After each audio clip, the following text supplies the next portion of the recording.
The Tennis Gambling Podcast on the Sports Gambling Podcast Network is brought to you by Mark Fantasy. They bring new offer for new customers. Play just $5. Give $5 bonus funds. Use the promo code SGPN. And welcome, everybody, to the Tennis Gambling Podcast here on the Sports Gambling Podcast Network. It's currently Saturday evening, September 20th, around 6 p.m. Eastern. I'm Rosa, always Scott Reichel, once again going solo for this pod. Time to get into the quarterfinal matches taking place in Chengdu and Hangzhou. So break down those matchups in a second. Before we get into the recap of the last episode and before we get into the actual preview of the upcoming matches, a reminder, you can support the show by liking and subscribing on YouTube. And a reminder, you can also find the podcast audio only on Spotify and Apple. So if you check it out that way too, that's fine. Leave a rating and a review on Spotify or Apple. And once again on YouTube, don't forget to like and subscribe. Also, check out the merch store. A lot of great content in the merch store. We have a lot of great tennis stuff. We have shirts, sweatshirts, and mugs. Check it out. Different colors, very affordable and very comfortable. So check out all the merchandise we have for the tennis show. Plus, a reminder, we also have all the picks and podcasts available easily to find on SGPN. Check out the app. We have our own app free to download on the App Store. So once again, if you want all of our free picks and podcasts and props, check out the SGPN app in the App Store for free. So once again, make sure you do that sooner rather than later. Anyway, getting into the recap of what happened for the last episode. Overall, not good for the Lock and Dog. Took two guys to win in straight sets, and it did not work out.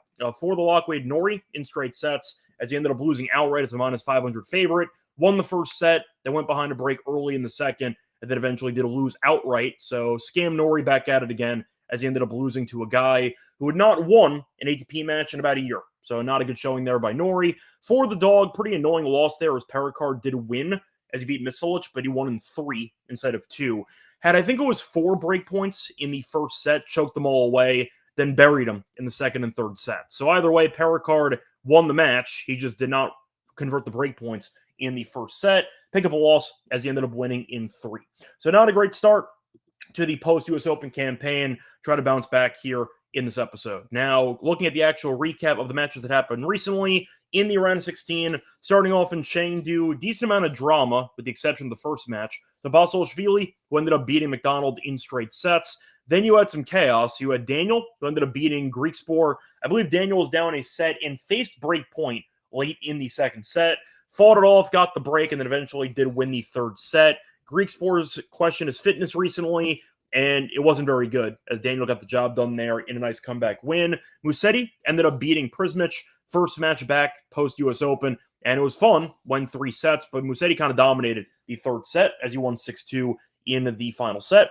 And then the last match ended up having Shevchenko against Perricard, as Shevchenko did win in 3. First 2 sets went to tie breaks with no breakers, then Shevchenko broke immediately into the third. Shout out to Perricard, who recorded 0 breakpoint chances in 3 sets against Shevchenko. That's how bad he is at returning. But either way, Perricard ended up not getting a single breakpoint chance against Shevchenko, and there you go. So nice win there for Shevchenko. I believe pre-tournament, he was 250-1, and now he's in the quarters. So we'll see what happens, but nice job by him beating Perricard in that 3-set battle. For Hangzhou, you ended up having the match of the entire week so far between Moutet and Kaza, which took roughly 4 hours. Took 3 hours and 48 minutes on hard court, and Moutet eventually did win in a final set tiebreak. Absolute war. Moutet fought off 2 match points in the 4-5 service game in the third set. Fought him off, won the breaker. An absolute war. A reminder, Moutet plays again today, or I should say plays again on Sunday morning, so he might be exhausted. We'll see if he has anything left in the tank, but either way, nice win by Moutet to survive the marathon and to outlast Kaza. Besides that, you saw Chiveri beat Chikata in straight sets. Saw Korda lose after winning the first set, as Wu ended up coming back and winning in 3. Nice crowd support, but looking sharp so far, and he was able to get the job done. Korda kind of mentally checked out towards the end of the third set, but Wu looked great, and Wu was able to bounce back. Very good player, when healthy. Happy to see him healthy, and he looked good. So nice job by Yibing to come back and get the job done here against Korda. You saw Royer upset Rublev in straight sets, 6-4, 7-6. Classic Rublev being an idiot. I mean, Royer did play very well. I'm not going to take that away from him, but I think we'd all agree Rublev being a massive favorite, losing in straight sets, feels kind of on brand for Rublev. Number 1 seed in the event, losing as a minus 450 favorite in straight sets. Not exactly ideal losing to a qualifier. So Bublik, who I thought might withdraw from the event after ended up retiring in his match against Kwon in the Davis Cup, he looked very good in his match against Vukic. Did lose the first set, but he did not face a break point in all 3 sets. So he looked very good. Vukic was able to get the job done in the breaker. I believe Bublik had 2 set points in that first set. So he could have won in straight sets. It was 1 break point. But point is, Vukic won the first set, then Bublik took over, and he served very well. So nice job by Bublik getting the job done there in 3. Then you had the Cinderella run, which continued as you ended up seeing. I looked up how to pronounce the name, and I forgot how to actually do it. So I'm actually going to Google it because I want to make sure I don't butcher his name. But Zhang, the defending runner-up, ended up winning his first round match against Bu. Then he ended up being a favorite in the second round, lost, so not exactly a great showing by him there. Not going to roast him too much because he came back from injury. Most people thought he was going to lose in the first round because he was, a reminder, a massive dog in his first match against Bu. Got the job done. Looking up the pronunciation, Svechina? That's what I got. Svechina? So I'll go with that. It might be completely wrong, but I Googled it, so we're going to go with it. But nice job by Svechina, who was able to continue his Cinderella run as a lucky loser, as he ended up losing in qualifying to Zeppieri, then beat Berrettini, and beat Zhang. 2 guys, who, don't get me wrong, it looks impressive on paper. A reminder, neither guy played much tennis for the last couple months. Berrettini came back from Wimbledon and got destroyed. And then you saw Zhang play a marathon against Bu, and he was up a break, I believe, in the first set, then fell apart. But nice job by Svechina, and we'll see if he can keep it going moving forward. But still, a nice performance by him as a lucky loser. We'll see if he can outlast Bublik in that quarterfinal matchup. I see a couple of you stopping by. Joe mentioning the Laver Cup. I saw Zverev did lose to de Minaur, had a breakdown there in the late stages of the second set, complained about a let, which nobody heard, and then he gave up the point, and then eventually got broken. So, yeah, he started yelling at the chair umpire, and it was a classic Zverev meltdown.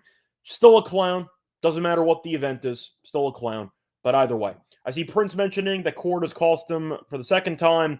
Korda's a guy who I added to the clown list long ago, and he's a guy who I have kind of sworn off betting. He did make me some money when I ended up backing him against Kaboli in the final of DC last year, but I've never been a Korda guy. I think he is a very mentally weak player, and we saw that unfold with the crowd being against Korda in China, and he wasn't handling it too well, as he ended up kind of self-destructing there in the third set. But Laver Cup stuff, I don't care about because it's meaningless, but either way, Zverev did lose to de Minaur in straight sets. Pretty funny if you watched him melt down again, but either way, a point is for the matchup so far in Chengdu and Hangzhou, decent amount of 3-setters, decent amount of drama involved, but either way, a point is looking forward to the matchups in the quarters, and hopefully we end up getting a decent amount of competitive matchups on Saturday night and Sunday morning. Anyway, it's going to wrap it up for the recap of the matches that we ended up seeing over the last basically 24 hours. Time to move on into the actual preview of the quarters in Chengdu and Hangzhou. A reminder, we're going to do Chengdu first based on chronological order. That does start about half an hour before Hangzhou, I believe. Looking at the calendar, it starts at 1 a.m., and you have Hangzhou starting at 1:30. So we're going to do Chengdu first before we get into any of the preview for the 8 matches. A reminder that we are brought to you by our sponsor, MyBookie.ag. Use them to bet on a bunch of different sports. They have football. They have prop builders as well, so you can build a bunch of different props for different sports. Check it out. They have a simple motto: bet on anything, anywhere, anytime. You can use crypto for deposits and payouts when you sign up for a new account. Use the promo code SGPN, the 100% bet back bonus, $500 for new customers. Look at the G promo code SGPN. We're also brought to you by Novig, which is America's #1 sports futures market. Since Novig is an exchange, we're getting great prices. And a reminder, check out Novig. It's available in 35 states. Download the app, get $50 and spend just $5. Use promo code SGPN, get on the action with Novig. Promo code SGPN. Welcome back, everyone, to the Tennis Game Podcast. Finish recapping what happened in the round of 16. Time to move on into the quarterfinals, starting off in Chengdu. First matchup, you have Tabilo taking on O'Connell. For this one, you have Tabilo at -188. You have O'Connell at around +160. For the spread, you have -2.5 for Tabilo, +2.5 for O'Connell. The over-under is at 23.5. For the set spread, you have O'Connell to win a set at -170. Tabilo to win in straight sets is at +132. The over 2.5 sets is +128. They actually faced off last week, kinda.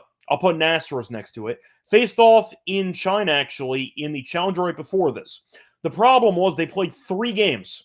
And then O'Connell said, you know what, I don't feel well, and he quit. So nothing to go by that one, but it is a rematch technically. To be able to get the win, they played 3 games, they were on serve, nothing to read into, but O'Connell did end up getting injured, and he ended up quitting. So, for the actual path so far, both guys have looked good. O'Connell did end up beating Hallis in 3, and beat Zhu in straight sets. Zhu, of course, off the upset win against Nori, but still a pretty favorable draw for him in that second round. For Tabilo, he's been very good. Beat Thompson in straight sets and ended up beating Darderi in straight sets. Also ended up beating Harris in qualifying and Riggle in qualifying, but beating Harris and Thompson and Darderi back to back, pretty good. Winning the last 2 matches there in straight sets. I think he should be favored. I think he's the better player, and I think that based on form, he's better than O'Connell. I think Tabilo's serve has been quite underrated so far in the event. The issue for Tabilo has been health, but since coming back from injury, he's looked pretty solid, made a pretty good run there in that Challenger I just mentioned a second ago that O'Connell retired in. He looked good in that event, showed up in Chengdu, and including qualifying, dropped 1 set. I think he should win for the head-to-head. If you want to ignore that meeting they had about a week ago, they faced off on hard court 2 years ago. Tabilo did win in 3 in Indian Wells. Faced off in Monte Carlo last year on clay. Tabilo did win in straight sets.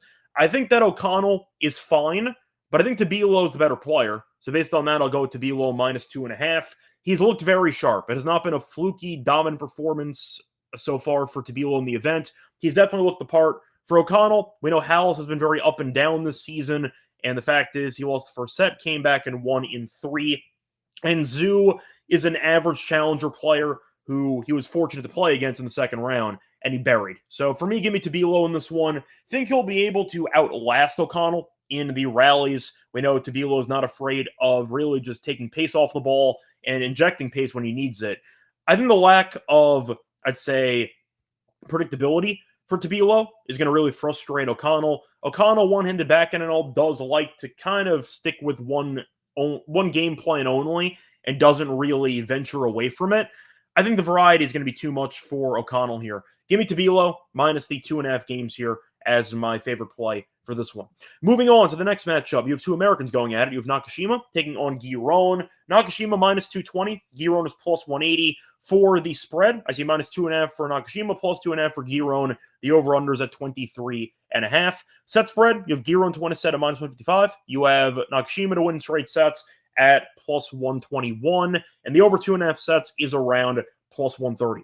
So, look at the head-to-head here. You're looking at it being somewhat competitive. We know Nakashima ended up beating Giron in the last meeting in straight sets.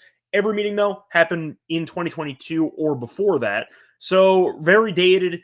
Can't really use it. But Nakashima is up 2-1 in the head-to-head, and you're looking at Giron winning at least 1 set in 2 of the 3. So it's very dated, but Giron's been competitive in the matchup. So now, looking at the path so far, Nakashima has been fine, had a bye, ended up beating Shang in straight sets. Competitive first set, but either way, Nakashima got the job done, had 13 aces, no double faults, and he was able to outlast Shang. Now, for Giron, he was in really bad form for a couple months. Then he won that marathon against Navone in the US Open. Then he choked away a 2-set lead to Bonzi in the second round. Then he showed up here, beat Quinn, and beat Sonego in straight sets. So he's been in good form. I think that Nakashima should win, better serve, but I don't mind the team total over for Nakashima. In this one, I think you're looking at what could be a close matchup. Said before, 2 of the 3 meetings, despite being dated, did go to a deciding set. I think Giron, with his consistency and his overall, I'd say, rally tolerance, can force errors from Nakashima, and Nakashima's firepower can end points quickly. I see a balancing act here. I think Nakashima does win, but I do think that a team total of 12.5 or 13 feels pretty cheap to me. I'll go with the over there. Think he'll end up winning, but I see a breaker, maybe a 3-setter. Give me Nakashima, team total over as my thought for this one. Moving on to the next matchup, looking at the matchup between Musetti and Basilashvili, a Wimbledon rematch, actually, from this past year. So Musetti is -260. You have Basilashvili, who is around plus 115 for the spread. You have Musetti minus 3.5. Basilashvili is plus 3.5. The over-under is 21.5 or 22.5. For the set spread, you have Musetti in straight sets at plus 105. Basilashvili to win a set is minus 135. The over 2.5 sets is a plus 140. Said before, face off in Wimbledon, and we saw Basilashvili actually beat him in 4 as he ended up winning and looked good throughout the entire match. Now, they faced off one time on hard court. It was in Paris 2022. Musetti won in straight sets. Basilashvili has won both meetings on grass, so he is ahead 2-1 head-to-head, but it's dated, and the one that isn't was on grass, so you can't really use it, but still. Musetti, though, played one match in the event so far, had a marathon against Prismic, very entertaining, very fun, and Musetti got the job done there in 3. Basilashvili went through qualifying, been good. Beat Sakamoto in 3, beat Tomic in 3, then he showed up here in the main draw and dominated. Beat Harris in straight sets, and ended up beating McDonald in straight sets. So he's playing very well. He's been good in the head-to-head. And Musetti, we know, had a good run in the U.S. Open. He ended up winning 4 matches and lost to Sinner. But I think Prismic showed that he can be vulnerable at times. Basilashvili has some firepower. We know that injuries can be a problem for him. But when healthy, he was a former top 20, top 30 guy. He's a good player. I think it's going to be close. I like the over 2.5 sets here. I think it should be a fun matchup. I think you're looking at maybe an upset in the cards, actually. I think 260 feels pretty expensive for Musetti. He might win. If you want to go for him, though, I don't mind the team total at 12.5 minus 130. I think Basilashvili, though, should win a set. I don't mind the plus 1.5 sets here at minus 135. I think I'll go with that. Give me Musetti in 3. But I think Basilashvili can win this outright. Wouldn't shock me. But give me Musetti team total over 12.5 for this one. Moving on to the last match for Chengdu quarterfinals, looking at Daniel taking on Shevchenko. For this one, basically a pick'em, minus 110 both sides. For the over-under, I see 22.5. For the set spread, I see minus 1.5 sets for Shevchenko at 2-1. See minus 1.5 sets for Daniel at plus 222. The over 2.5 sets is around plus 130. So Shevchenko was able to get the job done against Pericard in 3. Beat Monfils in the first round with a retirement because Monfils ended up rolling his ankle and ended up having to quit. Daniel, though, had a nice qualifying run, beating Duckworth and Billy Harris in straight sets. Then he beat Coleman Wong, ended up beating Greek Spore in 3 on the ropes against Greek Spore, as once again he's facing a break point late down a set, and he potentially was about a minute away from losing. Then he ended up fighting it off, got the break, won the match. So nice job by him. I think it's going to be a war. I think both guys are pretty similar. Pretty streaky. Both guys do like to stand by on the baseline, really don't come forward that much. You could argue Daniel has crowd support, but he really doesn't because it's still a different Asian country. You could argue that they're going to support him anyway because I don't think there's going to be many Kazakhs in attendance, but either way, point is, I think it's going to be a close matchup. I think both guys can really do similar things. I think I'll go Shevchenko on this one. I think Daniel was fortunate to beat Greek Sport. The fact is, Greek Sport's conditioning is still very poor. And you're looking at Shevchenko, who served well against Pericard. Pericard might be an awful returner, but the fact is Shevchenko was able to survive some adversity, beat Monfils in the first round. I'll go Shevchenko, but it's really a coin flip. I think minus 110 sounds exactly right for this matchup. So give me the over instead. If you're going to give me a pick'em, give me the over. I think it's a good way of picking both guys to have moments. Maybe a Caesar same-game parlay, which I've given out before. Team total over 12.5 for both guys. Parlay that together. I see it being a war. I'll pick Shevchenko in 3, but I don't feel great about it if I am being honest. Moving on to Hangzhou for the other matches taking place on either Saturday night or Sunday morning. Starting off with the first match, you have Moutet taking on Etcheverry. For this one, Etcheverry's decent favorite. He's about minus 150. Moutet's around plus 130.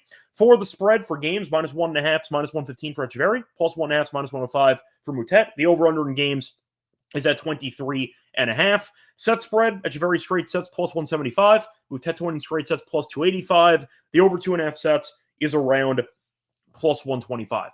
Now, it is worth mentioning that you are looking at what has been a very difficult spot for Moutet because he showed up for the event and he won, but at what cost? He had to play roughly 4 hours in his first match post-Davis Cup action, and he has no day off. So after a 4-hour ordeal, he's got to play Etcheverry, who has not dropped a set yet. Ended up beating DeZumer in straight sets and beat Chikada in straight sets. Etcheverry, his match, took an hour and 28. So he spent roughly 3.5 hours less on court than Moutet did in the round of 16. It's a really bad spot for Moutet. Now, Etcheverry is also undefeated against Moutet in the head-to-head. I will point out, though, both meetings were on clay, so can't really use it, but they were both this year. So Etcheverry is 2-0 against Moutet this season. Both of them, though, were on clay. It's a really bad spot for Moutet. If they were at full strength with the same amount of rest period, I would probably pick Moutet. But in reality, after a 4-hour marathon, I can't pick you with no day off in between. If you had a day to get a breather in, maybe skip practice, try to recover, then maybe I'd pick you. But 4 hours playing again the next day against a guy who played 3 hours, give or take, less on court, 2 hours less than you on court, I mean, it's a mess for a spot for Moutet. It's really bad. I'll go Etcheverry in this one. I think Moutet's the better hardcore player, but I think that for the spot alone, give me Etcheverry. I think Moutet might run on fumes. And if this goes 3, I have to question his fitness as this match goes along. So give me Etcheverry in this one. I thought about taking it actually as a lock or dog play, but stayed away from it instead because I'm not really sold that Etcheverry is a hardcore player. But I think the spot alone is worth something. Give me Etcheverry minus 150 for this one, or maybe the minus 1.5 to save 35 cents of juice. Moving on to the next matchup, going to look at Medvedev taking on Wu. So for this one, Medvedev's minus 360. Wu's around plus 280. For the spread, you have minus 4.5 for Medvedev at plus 125. You have Wu plus 4.5 games, minus 144. For the over-under, I see 21.5 games. And for the set spread, Medvedev straight sets is minus 120. Wu to win a set is minus 110. The over 2.5 sets is plus 165. Faced off this year, actually, as it ended up facing off in DC, and Medvedev won in straight sets. Really never in doubt, ended up winning 6-3, 6-2. Faced off also in US Open, in the US Open about 3 years ago. Medvedev won in 3. None of the sets took more than 10 games. So 5 career sets, all on hard court, all dominated by Medvedev. He looked good in his first match with the new coaching staff, beating Boston Ferretti handily in straight sets. For Wu, look, anytime he's playing, I'm happy because he's a very fun player and he's never healthy. Beat Korda in 3, beat Mannarino in 3. The thing is, he did have a day off after beating Mannarino, and I think that helped him against Korda. The problem is when you've had that many injuries and you're playing back-to-back days, I do question if Wu's body will hold up properly. The match wasn't that long. It was an hour and 49, so it wasn't nearly as long as the Moutet one. But Medvedev looked good. Now, you could argue that Medvedev, we know, is very vulnerable always to lose a set, get upset because he's been a head case for the last 2+ years. But I was intrigued by the coaching change, which I was asking Medvedev to do for a year. He finally did it, and he was really good against Boston Ferretti, beating him 6-2, 6-3. Wu looked very good, though, with the firepower against Korda in that third set. And it's going to be the script for him to win. He really can outlast Medvedev in these rallies, especially after playing and having to play back-to-back days. I think Wu's going to have to go for it. Will it work out with the crowd? Maybe. You might see Medvedev feed off the crowd, being, of course, the villain that he is. But I think Medvedev wins in straight sets. I think Wu makes one set close, maybe a breaker in there. In reality, with the poor form he was in, entering DC onward, he still buried Wu in straight sets in DC before choking to Moutet later on in the event. But he was able to win all 5 sets handily. I think it's a bad matchup for Wu. I think Wu needs to unload on both wings, try to take some risks, and Medvedev, we know, with his court coverage and his overall rally tolerance, should be a really bad matchup for Wu. Wu can potentially pull this off. If he does, good for him. I don't see it personally. Medvedev maybe can win the event. We'll see. But give me Medvedev in straight sets here at minus 120. I think it's a pretty cheap price for a guy that is 5-0 in sets against the opponent. So give me Medvedev in straight sets here at minus 120. Now, for the other matchups, we have 2 more. We have the Tien match against Royer, and we have the, once again, Sverchina taking on Bublik match. We are going to skip both and save them for the lock and dog picks. But once again, it's going to wrap it up for the actual matches that are not going to be lock and dog picks for the quarters. Time to move on into the final 2 plays. Before we get into the lock and dog reminder, they're brought to you by our sponsor, Arctic Fantasy. Use them to play pick'em entries. Win to 500 times your entry, pick higher or lower on your favorite player stats. And a reminder, they have a brand new offer for new customers. Play just $5, give $10 bonus funds. We use promo code SGPN. We're also brought to by Rhythm. Check out their models for college football and for the NFL. Off to a great start. They have a new leaderboard with weekly cash prizes just for tracking your bets in the app. Track 5 bets of the same type for any model. You build and you can win $1K. The bets do not have to win. Just track your bets and you are entered into the giveaway. Also, when you sign up for a new account with Rhythm, use the promo code SGPN25 to get a quarter off the app for the first month. Download Rhythm and use the promo code SGPN25 for a quarter off your purchase for the first month. Welcome back, everyone, to the Tennis Game Podcast. Finished going through the quarters for Chengdu and for Hangzhou. Time to move on into the lock and dog picks. So I skipped 2 matches in Hangzhou by coincidence. I'm going to go with the Bublik straight set play as my lock at -115. Now, once again, credit where it's due. You're looking at Svechina, who's been good so far in the event, but he was a lucky loser who had a pretty decent draw in hindsight. Berrettini was coming off of a long layoff, not playing since Wimbledon. He looked really bad in the match. And Zhang was off a long layoff too, beat Bu, who I'm not the biggest fan of in general, and then Zhang ended up kind of no-showing the match as well. So Bublik had a 3-setter against Vukic. I had injury question marks with him because he got injured in the Davis Cup, had to retire mid-match against Kwon, but he looked good against Vukic. Did drop a set. He had a set point in that one. 0 break points faced. So we know Bublik's serve is very dangerous, and the fact is I think he'll be able to force enough breakpoint chances against his opponent here. You're looking at Svechina, who's really not a good server, and I think you're looking at a good opportunity for Bublik to force the issue, get some breakpoint chances, and find ways to create pressure, which will eventually make his opponent blink. Now, Vukic did not get broken many times in that first round match, or the first match in general, but Bublik had 24 aces, 0 breakpoints faced, and he forced 10 breakpoint chances. Vukic isn't a very good player, in my opinion, but his best attribute's his serve, and the fact is he did force 10 breakpoints. I think you're looking at a good spot for Bublik. I think the price is pretty cheap. I get that you can argue Bublik can let go of a set if he ends up having a bit of a mental lapse, and you're looking at Svechina, who's been very good on the baseline with his consistency. The fact is, though, Bublik, we know, even going into the U.S. Open, was in great form, won multiple clay titles, carried it over into the U.S. Open, ended up making a good run, lost to Sinner. It happens, but the point is he's been in good form for the last couple months. I'll trust him here against a lucky loser, a very cheap price for the much better server on fast courts. Give me Bublik in straight sets here at -115 as my lock. For my dog, I'm going to go with the marathon prediction here between Royer and Tien. Give me the over 2.5 sets at +143. Now, Royer was able to beat Bublik in straight sets with a breaker in there, but that was the only match recently that he's won in straight sets. Looking at his matchups, including qualifying, 2 of the last 3 involved him losing at least 1 set. So Royer has not been dominant. He had 1 great showing against Rublev on Saturday morning, but I do think Rublev's also a clown. It was close, but I think that stylistically, both players are quite different. Royer was trying to go blow for blow with Rublev with the firepower. Tien is more patient. He has more rally tolerance, and I do think you're looking at a good script for both guys to have moments. Tien has been dropping sets, has lost at least 1 set in 3 of his last 4 matches. I think you're going to see a pretty competitive battle between the two of them that might end up going distance. Plus, you're looking at Royer, who's had a pretty interesting, I'd say, collection of results against lefties in particular recently. 5 straight Royer matches have not ended in straight sets. So Royer, when he's against lefties, tends to have, I'd say, mixed results, but there has been one common theme.